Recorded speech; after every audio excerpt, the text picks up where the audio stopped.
Mr. Speaker, the media are reporting on new problems with Marc Nadon's appointment. They're saying that Conservatives warned Justice Nadon about potential problems and that they even suggest he resign and join the Quebec Bar. Can the Prime Minister confirm that this suggestion was made to Justice Nadon, and doesn't he agree that telling a judge how to circumvent the Supreme Court Act is inappropriate? They are really going out on a limb now. I suggest she loosen the chin strap on her tinfoil hat. Mr. Speaker, clearly we followed a process that is inclusive, that reached out to provincial attorney generals, that involved, of course, members of her party and a committee that was tasked with vetting numerous names, Mr. Speaker. And the reality is that we had the backing of former Supreme Court judges, the advice, expert advice, that allowed us to move forward, move in a direction that we felt was appropriate. The Supreme Court, in their wisdom, saw otherwise. All right, well, that was the scene in question period today. Chin straps, tinfoil hats and all. Peter MacKay on the latest media reports on this Marc Nadon situation. Mr. MacKay didn't answer most questions, but he says he's looking at new names to the Supreme Court very soon. Let's talk to our MPs about this and other issues. Parliamentary Secretary Aaron O'Toole, NDP MP for British Columbia, Nathan Cullen, Green Party leader Elizabeth Did Bruce May. take over? Is that what's happened? Yeah. All over the place. Oh, yeah, right. I do want to quickly get to one issue, if I could, off the top. When I came up here to do the Hill, the plan was to give this final flag from the soldier on relay to the Prime Minister. Apparently there's been a sudden change of heart. So the Prime Minister will receive the flag from the Chief of Defence Staff, who immediately gives it straight to the Governor General. So protocol has been followed. Aaron O'Toole, saner hearts have prevailed? Well, listen, as I said to someone recently, we actually, when I got my commission as an officer, I got it from the Queen, done on behalf of the Queen by the Governor General. So that's an important ceremonial role. Parliamentarians, probably their most important responsibility is actually making decisions about sending our Canadian forces into conflict. So I think it's important for the Prime Minister and for any MP that wants to be a part of tomorrow to be there, because we're proud of our men and women of the Canadian Forces. We also recognize their sacrifice, and politicians have that responsibility not to send our people willy-nilly off to conflict. The good thing about this move, I guess, Elizabeth May, is that it takes the idea that this was a Prime Minister's photo op out and at least follows it the way it's supposed to be. The Governor General is the Commander-in-Chief. That's right. He's supposed to get the flag, and this is supposed to be a big part of the service tomorrow. It's not the first time that the Prime Minister has tried to get between an event and the Governor General. There was a few years back on Canada Day when he actually managed to receive the Royal Salute in advance of the Governor General. And there's clearly some tension Stephen Harper feels about the fact he's not head of state. And on protocol matters, they may seem so arcane that the average Canadian thinks it doesn't matter. But it's actually fairly fundamental that prime ministers in this country are supposed to be first among equals, the same as all of us as members of Parliament, but with the responsibility for managing his cabinet. With the growth of power in the Prime Minister's office, we now have this conflict where Stephen Harper chafes at appears to chafe at the fact that he's not head of state. Nathan Cullen, is this? I mean, what's your thoughts on tomorrow's Day of Honor? Do you think now this takes the temperature out and some of the criticism out of it? I think some of the criticism was valid, where there was concerns, especially coming from some veterans, saying, "Who's this for?" Right? Obviously, it's overwhelmingly for them and their families, for those who have fallen and those who have sacrificed so much. I think, as Elizabeth pointed out, south of the border, the president occupies this role, right? Head of the military, head of the state. There should be no confusion north of the border that isn't the Prime Minister's role.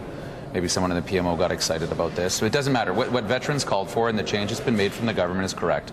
The flag, and to a lot of your viewers, this might seem like it's somewhat archaic, small thing, but for those that care about it, they care about it a lot. Well, the Royal Canadian Legion came out swinging. Well, the Royal Canadian Legion has come out swinging a lot on this government, its treatment of veterans, and you just don't want to add more insult to any injury coming from the government. Actually, the Legion has been very quiet about the treatment of veterans. The fact that this provoked the Legion, and I'm a Legion member, actually. I love the Royal Canadian Legion. You're a Legion member. It's a ton of great work. Yeah. But the reality is that this really was offensive, and I'd say it was offensive to me as well, because I understand our constitutional monarchy, I understand Westminster parliamentary democracy, and I'd feel better about our chances Justice for Democracy in Canada if I thought Stephen Harper understood it. Some people, though, say the Legion only heard about it in some cases in the last couple of weeks. I mean, do you think that sort of, if you're going to take this event on the road, you're going to try and make it part of a national day of honor, shouldn't they have been brought in a lot earlier, Aaron O'Toole? Well, there's been a lot of groups that the Prime Minister and the National Defence have reached out to on this, Legions being some, a group, Treble Victor of Veterans being another, True Patriot Love, a lot of foundations.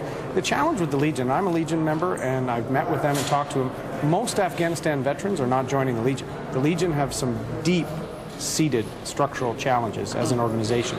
They still do incredibly important work with our veterans, but they don't have the network they once had because young soldiers aren't joining. So I've actually urged the Legion to work with me and other people in Parliament to try and reach out to Afghan veterans to give them that same camaraderie that the Legion gave for World War I and World War II vets. Well, I'm looking forward to tomorrow. It's going to be, I think in the end it will be a very touching And salute. I'll be, for those watching in Sydney, British Columbia, even though I'm here in Ottawa right now, I'll be home in time for the ceremony. Just want to make sure you know. All right, I'm sure. Okay. They're Duly worried. noted, They're Elizabeth worried May. at home. They're worried. All right, I do want to move. I'm zigzagging all over the place here, but I want to go back to the clip we had off the top. Aaron O'Toole, I got to wonder why in so much confusion, there's so many stories weaving through this Marc Nadal issue and whether the taking on the Chief Justice of the Supreme Court is an act of defiance and belligerence by the Prime Minister. Why don't someone just call a news conference and explain what is so objectionable what the Chief Justice did? Because now you got the American Trial Lawyers Association piling on. I mean, it's like the Fair Elections Act all over again because there's no friends, an awful lot of people criticizing it. Why don't you try and clear this mess up? It's just bugging you, isn't it? Well, there's really no mess to clear up. You know, we're disappointed by the decision with respect to Mr. Nadal. I said on your show before, Don, that I liked the minority opinion in that. In fact, the minority opinion showed the sort of drafting hole that the Act had, which was it didn't contemplate federal court judges who had previously been called to the bar in Quebec. Most people, including the eminent constitutional scholar Professor Hogg, 2 Supreme Court justices, said that you should read in the ability to appoint these judges. At the end of the day, there has been no personal attack on the Chief Justice. Inappropriate contact? There has been discussion about whether the Prime Minister felt comfortable, as it narrowed down to a short list, on taking a call. At least, okay. You can't have it both ways if you're the Conservatives on this one. They went after the Chief Justice of the Supreme Court. They need to own that and say that when the Prime Minister gets up and just refuses to answer basic questions like, will you ever try to appoint Mr. Nadal again? He doesn't, every time we've asked. Secondly, on the Chief Justice herself and on the Supreme Court. And that remember when Stephen Harper was running and he said, don't worry about giving me government because the courts and the bureaucracy and the Senate. Oh, and the Senate that was going to keep his power in check. Well, one by one, this Prime Minister's gone after them and attacked them. He's gone too far. I think they've made a controversy out of this. They can't then say that there isn't a controversy here. Clearly there is, and clearly the Prime Minister just needs to apologize. You said this at the beginning of your question, Aaron. Why can't you just hold the press conference and say this is what happened? Apologize to the Chief Justice for essentially accusing her of lying, right? Which is unprecedented anywhere in the acting. I know. See, they're superimposing personal attack. And clearly here a decision on. Speaking of a lot of people had decisions on speaking of personal attack, I'm glad I have a chance to say that Peter MacKay's treatment of Megan Leslie today in the House of Commons was despicable and shocking. And I also believe that, as someone who practiced law, respects the law and the Supreme Court of Canada, that the comments that have been made, whether Aaron, whom I think is adorable, really thinks that isn't a personal attack on the Chief Justice, he's not paying attention. This was a despicable, underhanded attack to somehow create the impression that the Chief Justice of the Supreme Court of Canada had done something inappropriate, which she clearly had not and has not done. The persons who've done things that are inappropriate are Stephen Harper and Peter MacKay, and they ought to apologize right now.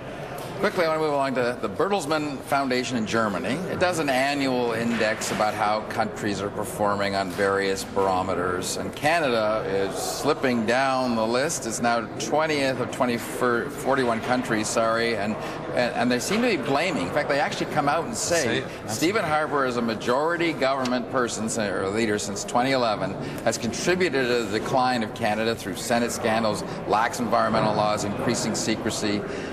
You want to tackle this one, Aaron O'Toole? Or are you just going to say hogwash? They don't know what they're talking about. Listen, there are a dozen of these type of lists.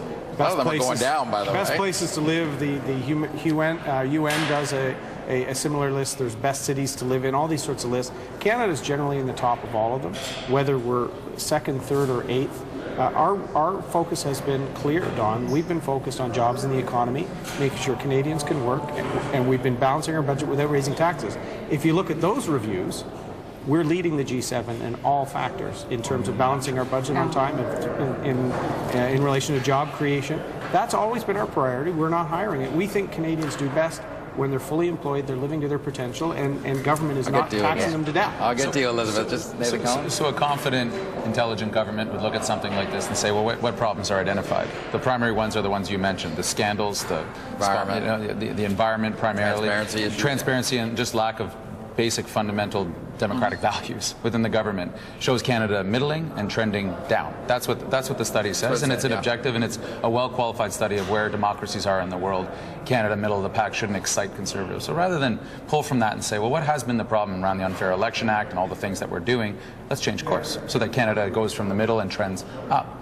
I could get into it with Aaron about all their economic numbers and temporary jobs, and you don't have enough time, hours in the show. But the fact is, when a government hears this kind of feedback, good governments look at it and say, well, can we do better? Because we can always do better. Bad governments say, hogwash, we're perfect. The rest of the world shouldn't pay attention to us. Last word to you, Elizabeth May. We are tumbling on the transparency index, the corruption index, the governance index, and all environmental measures, climate policy. And at the same time, they've added a permanent $130 billion to the national debt. The idea that they're fiscal managers of any acumen is nothing but myth. Could you do this in 30 seconds or less? What's your position on candidates pro-life or anti-abortion or pro-choice? Are they all welcome in the Green Party of Canada? The Green Party is not run top-down. Any competent person who seeks a nomination and embraces our values, they have to declare if they disagree with our policies. And one of our policies is access to a safe and legal abortion is a woman's right, and we would never retreat from that. But we believe in grassroots democracy. I am not, as leader of the party, entitled to fire candidates. But clear it up. If they say, I am an anti-abortion all the way, do you say you can run as a candidate, or does the Green Party say you can run or not? The Green Party says you can run as a candidate. Okay. There'd be another candidate, and one would decide at the grassroots what kind of candidate you want. Interesting. Thank you all. Appreciate you coming in. Have a great weekend.